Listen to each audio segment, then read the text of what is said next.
Shalom, senang sekali kita bisa berjumpa dalam keadaan yang baik, sehat, semua karena kasih karunia Tuhan.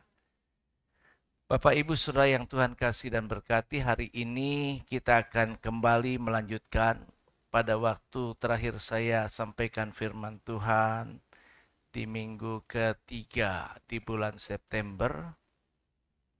Itu saya sampaikan tentang manusia akhir zaman. Kondisi manusia akhir zaman yang telah dinubuatkan Alkitab menyebabkan seluruh kejadian-kejadian yang ada di dunia ini akan tetap mengarah kepada penggenapannya. Oleh karena firman Tuhan ya dan amin, pasti akan digenapi. Kita di bawah pada kondisi arus yang membawa kita kepada kondisi yang membuat kita ada di kesusahan yang besar, akan membuat kondisi manusia di akhir zaman tidak lagi tertarik dengan hal-hal yang rohani, tidak lagi mendekatkan diri kepada Tuhan, bersikap makin kurang ajar, tidak ada kasih atau kasihnya makin dingin, rohnya makin mulai padam. Kondisi itu menarik situasi kita ini yang ada, suka atau tidak suka, siap ataupun tidak siap. Tetapi dengan menyadari hal ini, tentu akan membuat kita siaga dan kemudian dengan kekuatan lebih untuk merawan arus yang begitu besar yang menyeret kita kepada kondisi. Nah, hari ini saya melanjutkan bahwa bagaimana respon kita di akhir zaman ini. Kita menyadari bahwa memang situasi kondisi yang sekarang terjadi akhir-akhir ini semakin nyata bahwa kita ada di akhir zaman. Penggenapan firman Tuhan makin jelas, makin nyata, dan tanda-tanda zaman semakin bisa kita lihat. Nah, Bapak Ibu Saudara kekasih Tuhan, mari coba kita lihat dulu di dalam Injil Matius pasal yang ke-24, apa yang dikatakan firman Tuhan di ayat yang ke-42, 43, dan 44. Kita akan baca bersama-sama 3 ayat ini, firman Allah yang sudah saya siapkan tayangannya dan Alkitab yang saudara bawa ataupun gadget. Silakan dibaca, kita baca bersama-sama. 2, 3. Karena itu berjaga-jagalah sebab kamu tidak tahu pada hari mana Tuhanmu datang. Tetapi ketahuilah ini, jika tuan rumah tahu pada waktu mana pada malam hari pencuri akan datang, sudahlah pasti ia berjaga-jaga dan tidak akan membiarkan rumahnya dibongkar. Sebab itu hendaklah kamu juga siap sedia karena anak manusia datang pada saat yang tidak kamu duga. Perhatikan firman Allah ini, berjaga-jagalah sebab kita semua tidak tahu kapan Tuhan itu akan datang. Dan jika orang mengetahuinya, sudahlah pasti kata firman Tuhan, ia akan berjaga-jaga agar tidak kecolongan, agar tidak ketinggalan. Tetapi kita bisa menjadi pribadi yang benar-benar siap untuk menantikan kedatangan Tuhan yang tidak seorang pun mengetahuinya.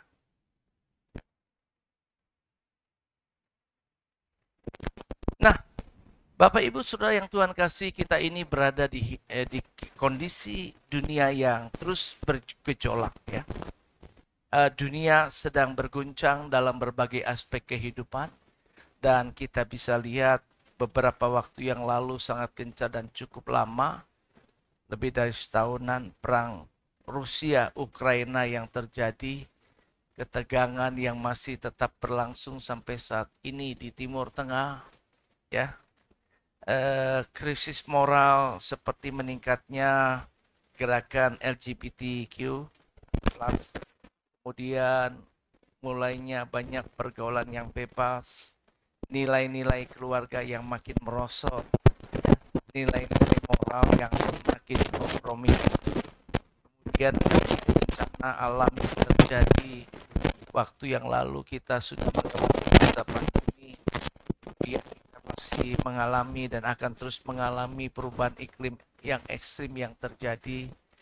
Bahkan ramalan memberikan sebuah gambaran cuaca ekstrim yang mungkin hari ini juga terjadi di berbagai tempat begitu.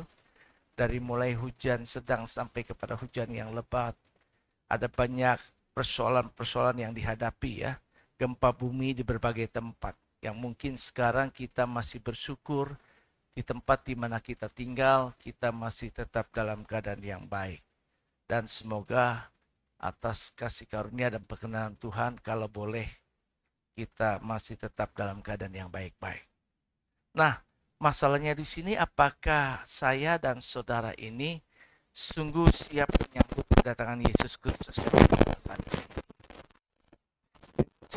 situasi yang terjadi akhir-akhir ini dengan kita semakin dipaparkan dengan fenomena penggenapan firman Allah.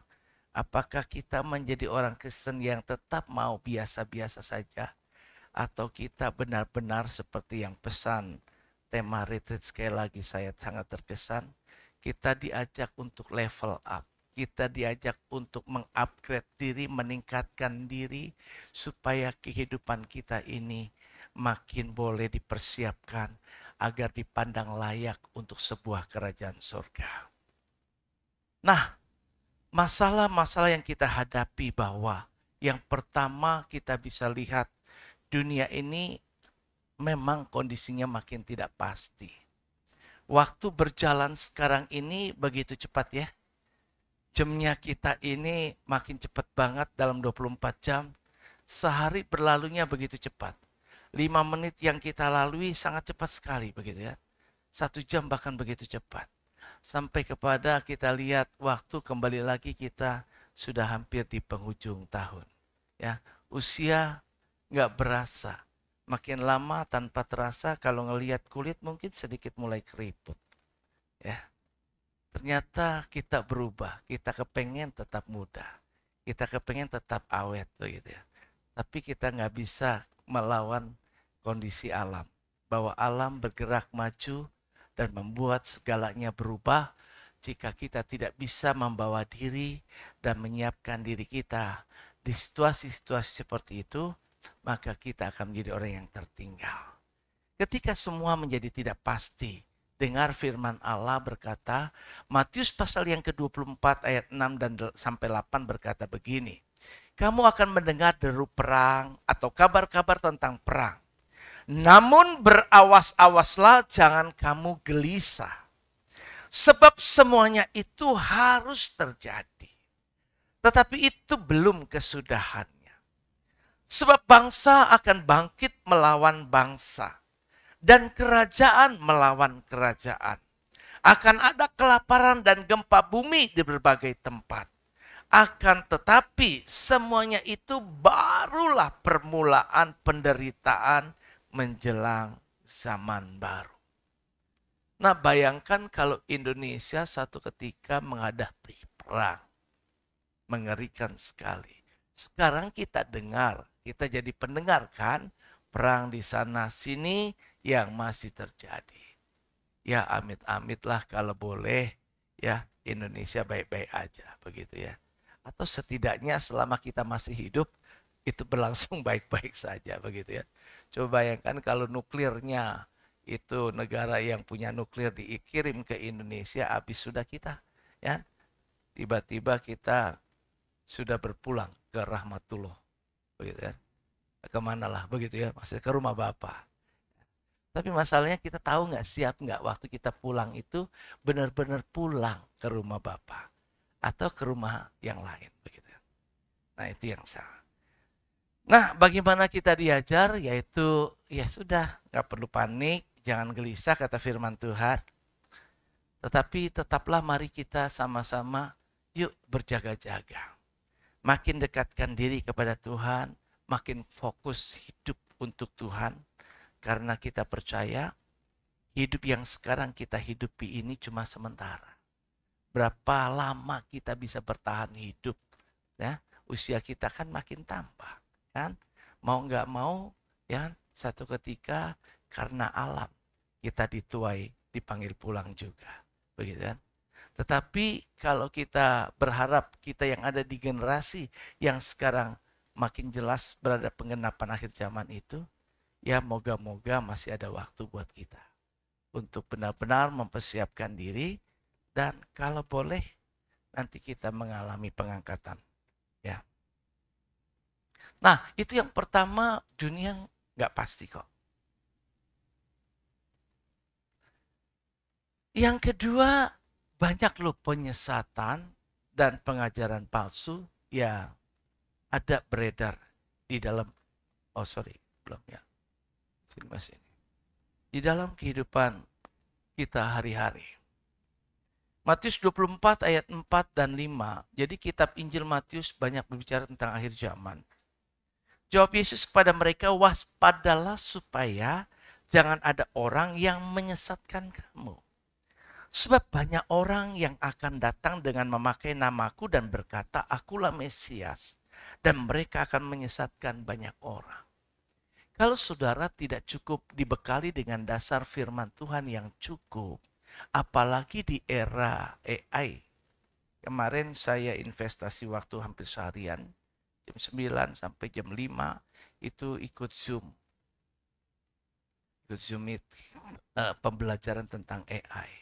Bagaimana pengaruh AI di dalam kehidupan kekristenan, di dalam pendidikan, di dalam berbagai aspek kehidupan. Dan bagaimana kita menyikapi semua itu, apa risiko dari AI itu, dan apa sebenarnya manfaat dari AI itu. Ya semua kembali bahwa teknologi makin canggih. Kita akan berada di generasi AI nanti. Semuanya serba otomatis. Nah bagaimana kehidupan kita, Tuhan itu tidak bisa diformulakan dengan rumusan manusia. Nah bagaimana ketergantungan kita kepada Tuhan. Ada banyak juga hamba-hamba Tuhan yang akhirnya menjadi tumpul pikirannya karena mengandalkan AI yang bekerja. Yang juga menjadi tumpul rohaninya karena kemudian semuanya serba mesin. Semua serba instan yang diinginkan. Dan ketika manusia tidak siap dalam sebuah proses kehidupan, maka manusia menjadi begitu lemah di dalam menyikapi berbagai situasi keadaan yang ada.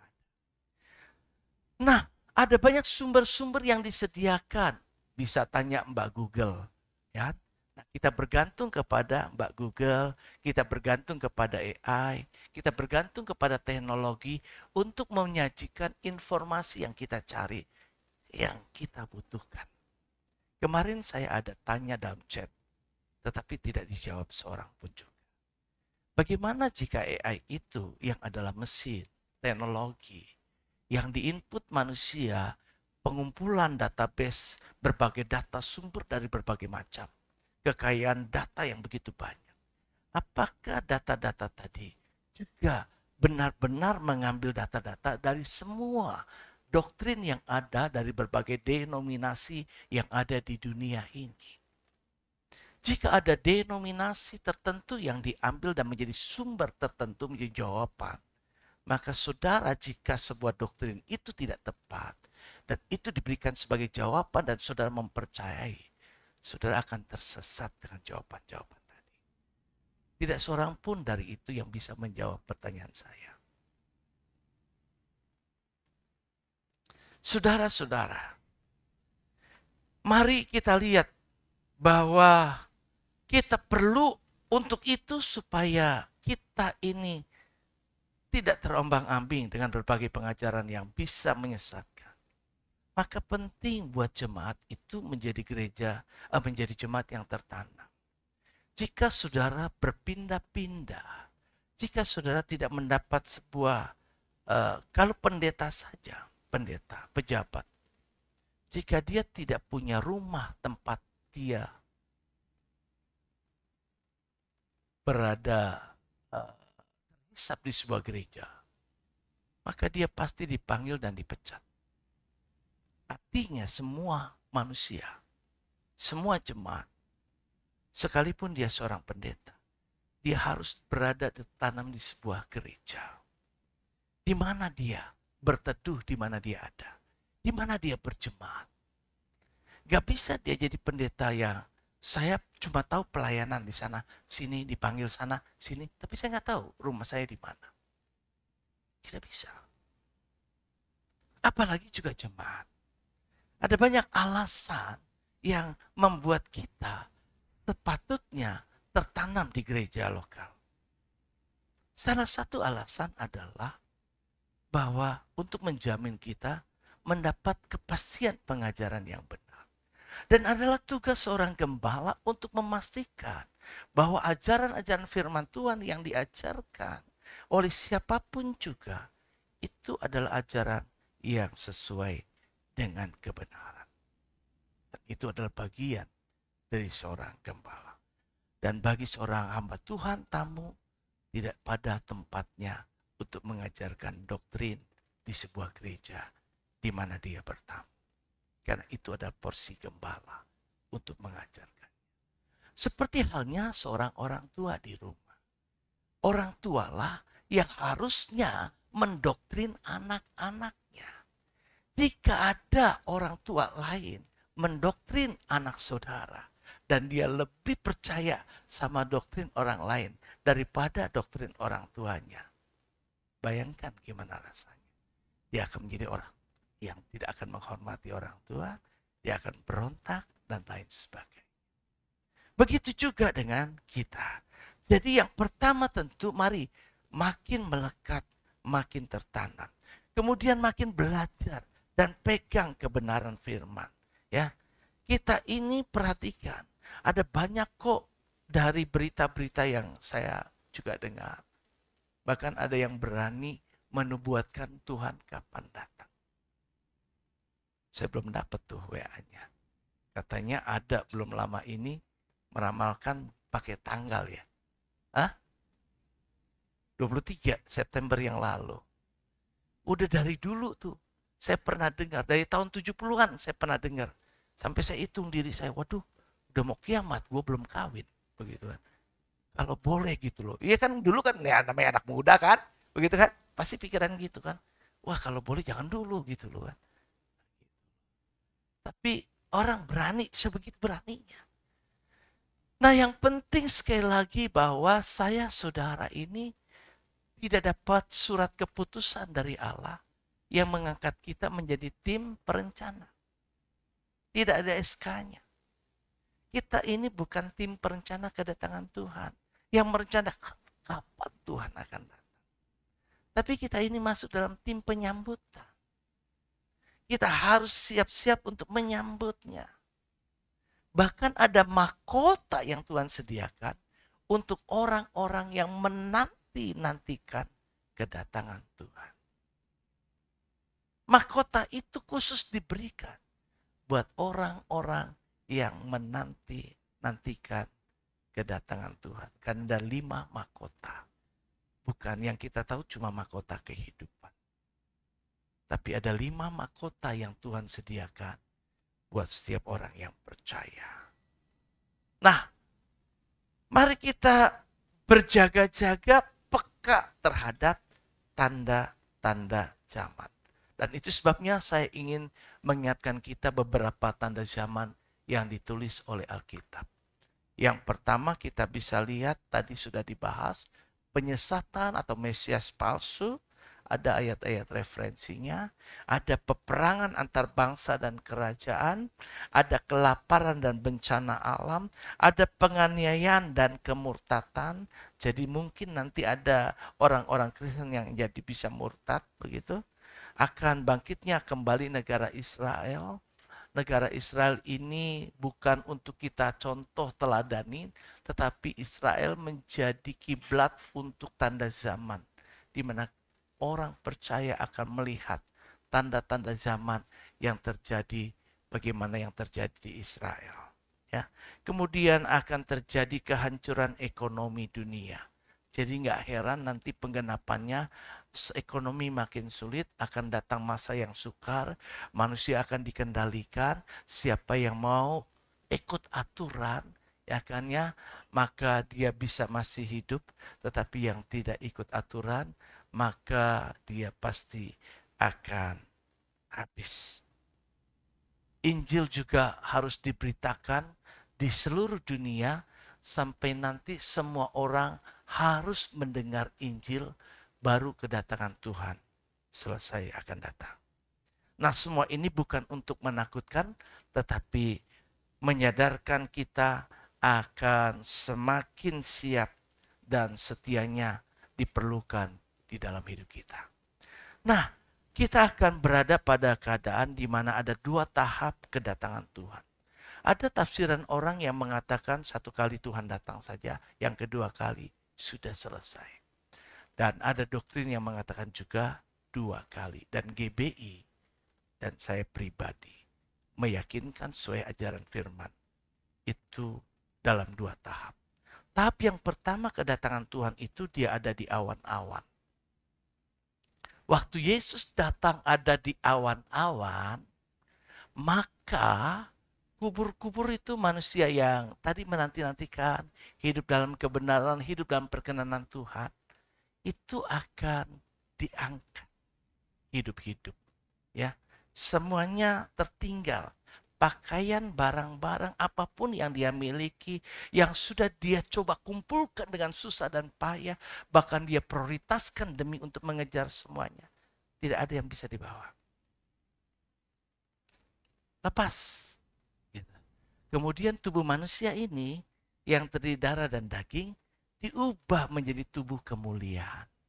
Yang sekarang kalau ke sini saya mentok gak bisa tembus, tapi tubuh kemuliaan seperti Yesus, ya, dia bisa menembus pintu yang tertutup. Manusia akan ketemu kemudian diangkat, berjumpa ketemu di awan-awan. Untuk disingkirkan ke sebuah tempat yang sudah disiapkan. Lagu zaman dulu kan ada ya. Apa tuh? Ada pertemuan di udara. Pertemuan yang itu zamannya Ibu Lim Ing pasti dia jago kalau nyanyi ginian ya. Enak ya lah, ada sih kayak begitu loh. Itu nanti ada pertemuan di udara, ada rapture atau parousia, ada pengangkatan. Nah ini loh seharusnya saya dan saudara punya target. Kita nggak cuma jadi orang Kristen biasa yang percaya jalani hidup hari-hari seperti ini.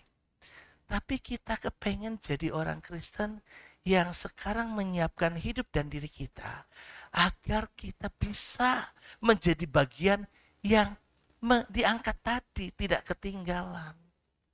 Karena yang ketinggalan itu mengerikan. Potensi masih bisa selamat, tapi harus prosesnya luar biasa. Itu tahap pertama. Melalui pengangkatan, Yesus tidak menginjakkan kaki di bumi, tapi dia ada di awan-awan. Dan kita ketemu dia di sana. Kemudian kita akan disingkirkan ke sebuah tempat.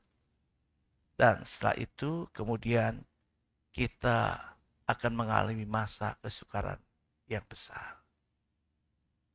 Jadi orang-orang yang hidup sesuai dengan apa yang Tuhan, cuma Tuhan yang pasti tahu, gitu. Dia akan disingkirkan dari masuknya kita dalam kehidupan masa antikris yang mengerikan, dalam kehidupan masa kesukaran besar yang pasti nanti akan dialami manusia. Nah, kemudian setelah itu maka tahap yang kedua adalah Yesus datang kembali. Nah, kali ini Yesus datang kembali, perhatikan. Kalau Alkitab menubuatkan dia tidak datang nongol di Indonesia. Nongolnya di mana? Di mana? Di awan-awan. Dia nongol di awan-awan dulu. Dengan bala tentara surgawi. Penuh dengan kemuliaan. Di mana? Hah? Ya, di tempat dia di mana diangkat. Di mana tuh? Hah? Kan firman Tuhan berkata begitu. Itu sebabnya kenapa sekarang teknologi makin canggih agar saudara bisa live kan. Kan sekarang kita bisa live kan. Situasi yang terjadi di ujung bumi tempat lain, kita juga bisa melihat kan. Jadi itu sebabnya Alkitab menubuatkan semua mata akan memandang. Semua akan lihat. Semua akan tahu. Sekalipun mungkin ada di sana, di Bukit Zaitun. Semua. Yesus menginjakkan kakinya ke bumi. Kubur-kubur akan bangkit orang-orang. Ya, dibangkitkan semuanya. Banyak kita yang nggak fokus di situnya. Ya, itu sebabnya saya coba urutannya. Akan ada rapture, ada masa tribulasi, tribulasi itu masa kesukaran besar, ya. Kemudian akan datang. Ya, di dalamnya ada antikris tentu. Antikris sendiri ada 2 tahap. Yang pertama 3,5, masa antikris 7 tahun. 3,5 tahun pertama nggak kelihatan nyata banget. Tapi 3,5 tahun yang berikutnya, udah jelas-jelas semuanya. Oke, ya itu khotbah khusus lain lagi. Nanti kita khotbahkan lagi. Tetapi sekarang saya mau katakan inti dari khotbah saya tadi, respon kita bagaimana? Berjaga-jaga, bersiap. Dan ini yang saya mau paparkan. Nah, 3 aspek berjaga-jaga. Yaitu yang pertama, perhatikan. Ketika Yesus nanti datang, dia berkata, ketika anak manusia itu datang, adakah ia mendapati apa? Bukan duit yang banyak, bukan karir yang tinggi, bukan jodoh, bukan yang lain-lain. Tapi iman. Semua kita bisa tinggalkan. Yang tetap menyertai kita sampai pada kesudahan segala. Dan menyertai hidup kita setelah kita mati.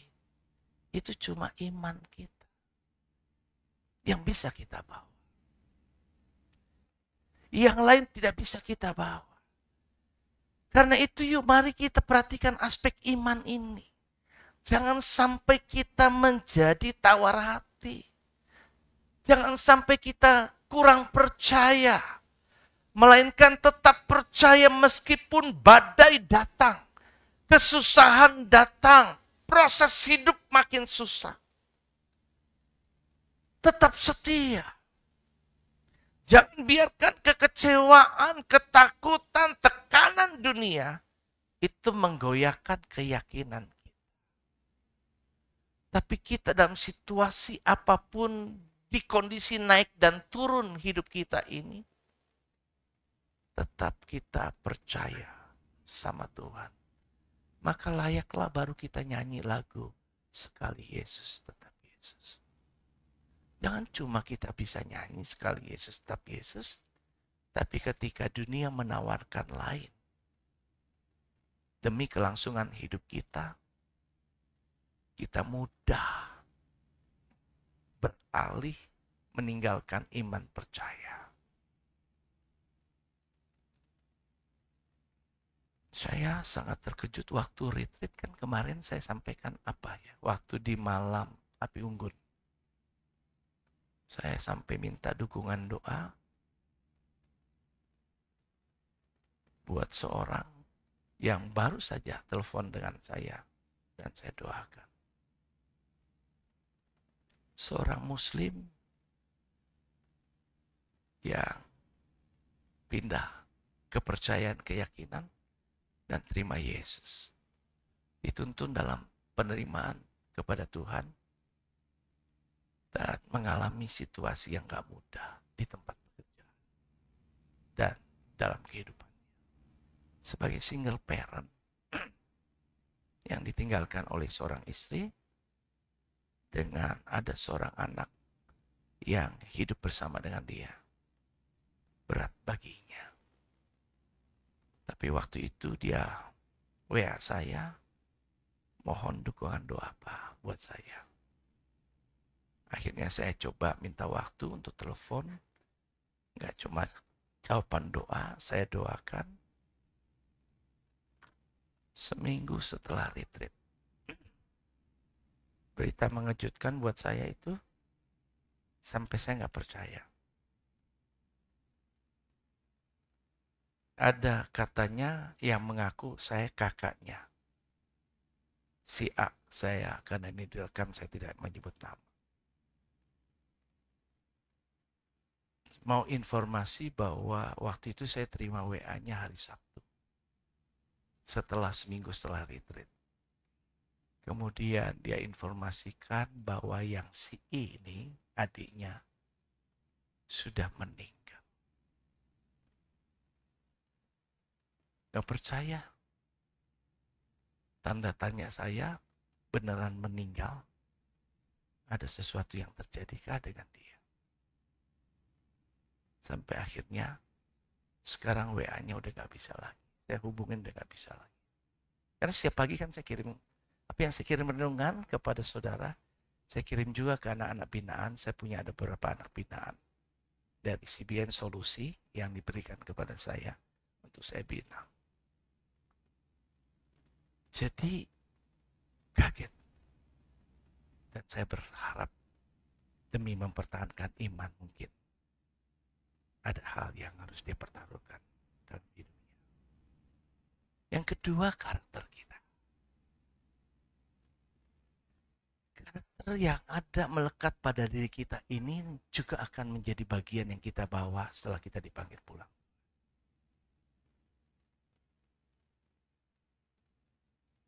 Apakah selama hidup kita hidup berkenan di mata Tuhan? Tidak kompromi dengan dosa. Di zaman yang semakin gelap, Tuhan mencari orang yang hidupnya benar. Yang mengkuduskan hidupnya bagi Tuhan. Dan bukan demi kepentingan diri sendiri saja. Dan ngikutin keinginan daging.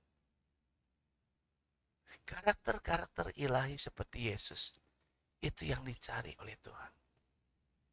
Karena itu akan menjadi sebuah tanda Anda adalah anak-anak Tuhan yang memang benar-benar berhak sebagai ahli waris untuk kerajaan surga. Dan yang ketiga, aspek berjaga-jaga. Yuk, misi kita juga. Kita harus menjadi orang yang giat melayani dan beritakan Injil. Karena satu ketika apa yang saudara tahu akan dituntut oleh Tuhan. Orang-orang yang saudara ketahui itu butuh Yesus dan saudara tahu dia butuh Yesus. Dan saudara membiarkan dia binasa tanpa kenal Yesus. Maka saudara akan dituntut. Mari gunakan waktu dan kesempatan yang ada untuk menolong jiwa-jiwa biar mereka kenal Kristus. Nah, selanjutnya perhatikan respon praktis saya dengan kata siap ini. Ingat, kita harus siap. Yaitu S-nya adalah setia sampai akhir. Saya harus siap, saya harus setia sampai akhir. Karena siapa yang bertahan sampai pada kesudahannya, barulah dia selamat. Matius 24 ayat 13. Yuk, saya dan saudara tetap setia. Usahakan tidak absen ibadah. Usahakan terus setia. Mulai dari hal-hal yang bisa kita terapkan. Usahakan selalu berdoa. Usahakan selalu baca Alkitab. Usahakan tetap dalam persekutuan dengan orang-orang percaya. Jangan cuma setia di awal, tetapi setia sampai garis akhir. Seperti Rasul Paulus, aku telah memelihara iman. Aku telah mencapai garis akhir. Maka barulah dia percaya yakin. Aku akan memperoleh mahkota kehidupan. Yang kedua adalah iman yang kokoh yang sudah saya bahas tadi. Marilah kita teguh berpegang pada pengakuan tentang pengharapan kita sebab Ia yang menjanjikannya setia. Tetap berharap sama Tuhan. Walaupun kasat mata seperti nggak ada sesuatu dasar untuk berharap. Tapi baik Daud, Abraham tetap menguatkan kepercayaannya kepada Tuhan. Sekalipun nggak punya dasar. Jangan jadi Kristen yang cuma melihat apa yang di depan mata. Tapi jadi Kristen yang bisa melihat dengan kacamata rohani. Sesuatu yang tidak kelihatan. Tapi itu ada. Iman yang kokoh tidak tergoncang oleh keadaan. Tetapi berakar dalam janji-janji firman Tuhan. Kuat kokoh tak tergoncangkan. Karena firman Allah berkata satu ketika semuanya akan digoncangkan. Dan yang akan tetap tinggal adalah yang tak tergoncang. Kalau kita jerami, ditampi, kita akan keluar. Tapi kalau kita bulir berisi, kita tetap tinggal. Yang jerami dibakar, yang tinggal dikumpulkan. SIA-nya adalah aktif dalam pelayanan. Sekali lagi saya katakan, melayani nggak harus di sini kok, di mimbar. Tapi ambil bagian dari api yang bisa melayani itu, saudara melakukan sesuatu buat Tuhan. Karena segala sesuatu yang saudara lakukan buat Tuhan itu saudara melayani. Baik terhadap yang lain, tapi saudara lakukannya bukan karena kepada manusianya, tetapi karena Tuhannya. Saudara sudah melayani. Siapakah hamba yang setia dan bijaksana yang diangkat tuannya menjadi kepala atas hamba-hambanya? Berbahagialah hamba yang didapati tuannya melakukan tugasnya itu. Saudara-saudara banyak peluang untuk bisa melakukan buat Tuhan. Jangan semua akan naturnya kita dibawa kepada egosentris. Kepada diri sendiri. Semua diukur untuk diri. Semua untuk kepentingan diri. Ingat, berjaga-jaga itu eling. Jangan kayak gitu. Tapi yuk, kita mau berbagi. Kita mau berbagi hidup kita. Waktu kita, tenaga kita, pikiran kita. Segala yang kita punya. Investasi. Karena harta yang kita kumpul di bumi. Ngengat dan karat akan merusakkannya. Tapi kumpulkanlah harta di surga, di mana ngengat dan karat tidak akan binasa. Nah, berapa banyak yang sudah kita kumpulkan untuk dapat investasi kehidupan kita di masa yang akan datang. Saudara lakukan sesuatu kepada siapapun yang paling hina. Saudara sudah lakukan untuk Allah. Kenapa bisa begitu? Nah, ini saya bukakan. Agak sedikit menyimpang tapi cepat. Ketika Adam dan Hawa diciptakan, ini adalah patung tanah liat, betul? Ketika dia jadi makhluk hidup, apa rahasianya? Karena ada hembus nafas.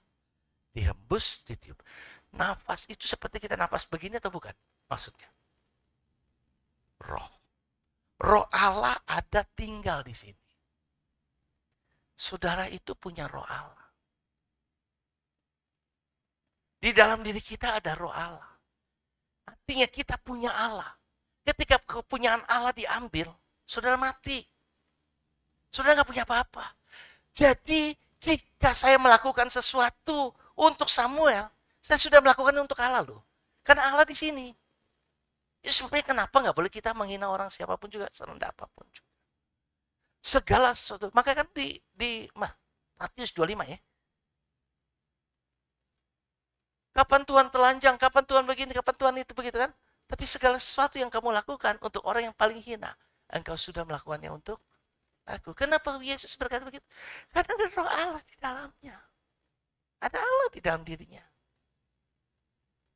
Sudah lakukan untuk saya, sudah lakukan untuk Allah. Sudah lakukan untuk orang lain, sudah lakukan untuk orang lain. Sudah jahatin orang lain, sudah sedang menjahati Tuhan. Nah, kemudian P-nya adalah pergaulan yang kudus dan bertekun dalam doa. Janganlah kamu kamu sesat, pergaulan yang buruk merusakkan kebiasaan yang baik. Itu sebabnya mari kita bergaul, mari berteman dengan orang-orang yang bisa membawa kita makin dekat dengan Tuhan. Bukan makin jauh. Kemudian bersukacitalah senantiasa, tetaplah berdoa. Mengucap syukur dalam segala hal. Latihlah diri kita berdoa.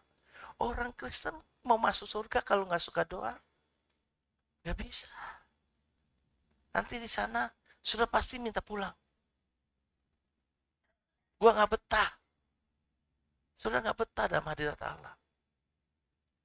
Jadi Tuhan nanti akan lihat.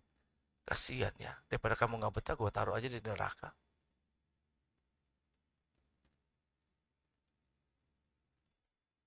Yuk kita latih diri. Ibu-ibu, anak-anak muda, latih diri berdoa. Di sini ada hari Sabtu kok persekutuan doa. Kalau bisa, luangkanlah waktu. Ya, di akhir zaman jaga komunitas rohani. Hidup doa agar roh kita tetap menyala, tidak padam. Ya, sebagai penutup, saya mau katakan bahwa Yesus pasti datang kembali. Memang kita tidak tahu hari dan jamnya. Tetapi kita tahu Tuhan menghendaki kita siap setiap saat. Pikirlah jika Yesus datang hari ini kepada kita. Bukan kepada orang lain. Sudahkah kita siap menyambutnya? Mari kita berjaga-jaga, tetap setia, hidup berkenan di hadapannya. Dan giat dalam persekutuan orang percaya. Dalam ibadah, dalam doa, mempelajari firman Tuhan, melayani Tuhan dengan segenap hati. Maka kiranya kita bisa didapati siap, setia, sampai akhir. Iman yang kokoh, aktif dalam pelayanan, dan hidup bergaul dengan Allah, dengan bertekun dalam doa.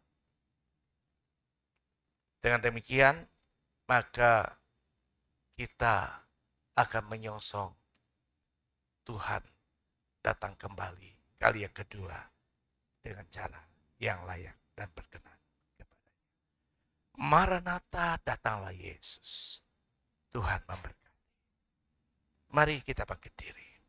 Kita juga akan menyiapkan hati, hidup diri kita untuk masuk sakramen perjamuan kudus, dan firman Allah mengingatkan kita jika kita dengan cara yang tidak layak, tidak berkenan kepada Tuhan, kita berdosa kepada tubuh dan darah Tuhan. Karena itu mari kita periksa hidup kita. Kita mohon pengampunan dengan rendah hati di hadapan Allah. Mohon perkenanan Tuhan atas hidup kita.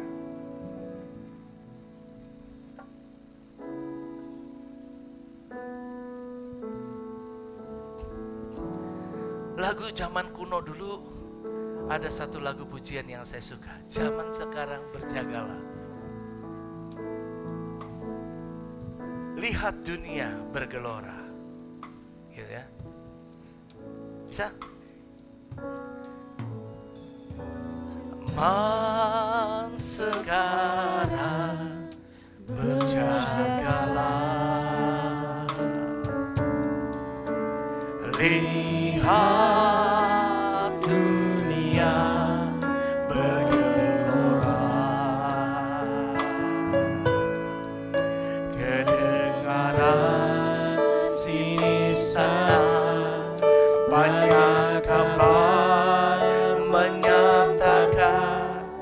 berlindunglah dalam sabda Allah. Zaman sekarang berjagalah. Zaman sekarang berjagalah. Lihat dunia bergelora. Kedengaran sini sana banyak kabar menyatakan, berlindunglah dalam sabda Allah. Oh Yerusalem, oh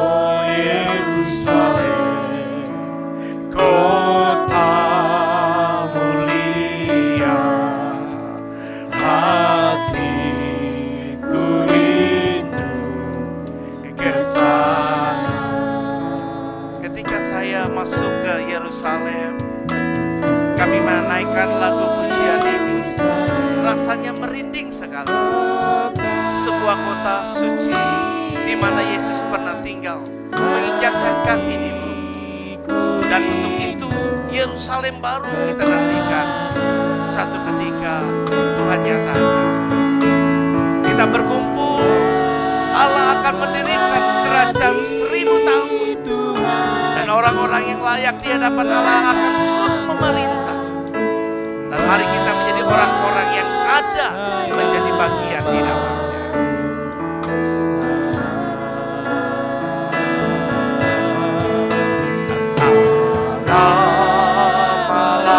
Pelayan perjamuan kudus silakan ke depan.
Satu ketika dikumpulkan kembali bersama-sama dengan Allah untuk selama-lamanya. Tuhan, kami telah dengar pemaparan firman. Bagaimana respon kami di akhir zaman ini ketika kami mengerti tanda-tanda zaman dengan penggenapannya yang nyata, yang membawa kami pada situasi yang semakin begitu dekat pada akhir dari zaman ini. Ya Bapa, siapkanlah umat-Mu, jemaat-Mu di GBI Gunung Sahari ini, setiap kami orang-orang yang percaya kepada Engkau, agar kami tetap didapati iman, karakter kami, dan misi hidup kami yang sejalan dengan yang Bapa tetapkan dalam hidup kami. Kami tidak lagi hidup untuk diri kami saja sendiri, tapi boleh kami hidup dan fokus bagi hormat kemuliaan nama-Mu. Kami tidak hanya membangun kehidupan kami di dunia ini, tapi kami juga mau belajar untuk membangun kehidupan kekekalan kami nanti di kerajaan surga. Ada banyak mahkota yang telah Tuhan sediakan. Biarlah itu menjadi bagian yang akan dikenakan kepada kami saat kami kembali ke rumah Bapa. Yesus, dunia penuh gejolak, banyak hal yang tidak pasti, banyak tekanan hidup yang makin berat. Teguhkan kami untuk makin tetap setia kepada Tuhan. Makin level up, terus Tuhan naik. Makin bernyala-nyala, makin semangat di hadapan Tuhan. Bapa,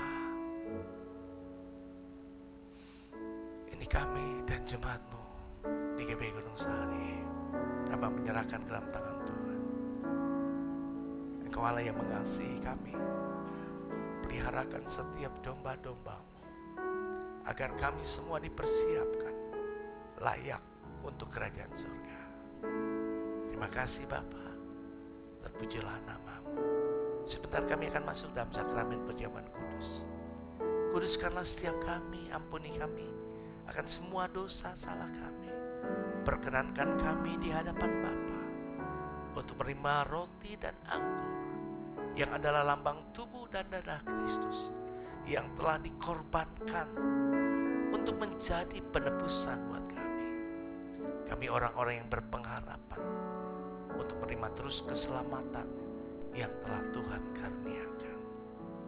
Turunkanlah berkat-Mu atas roti dan anggur, sehingga setiap yang menerima dengan iman, kami boleh manunggal dalam persekutuan dengan Bapa, dalam persekutuan dengan Tuhan, dan juga dengan sesama. Kuduskan kami yang melayani. Dalam nama Yesus kami berdoa. Amin.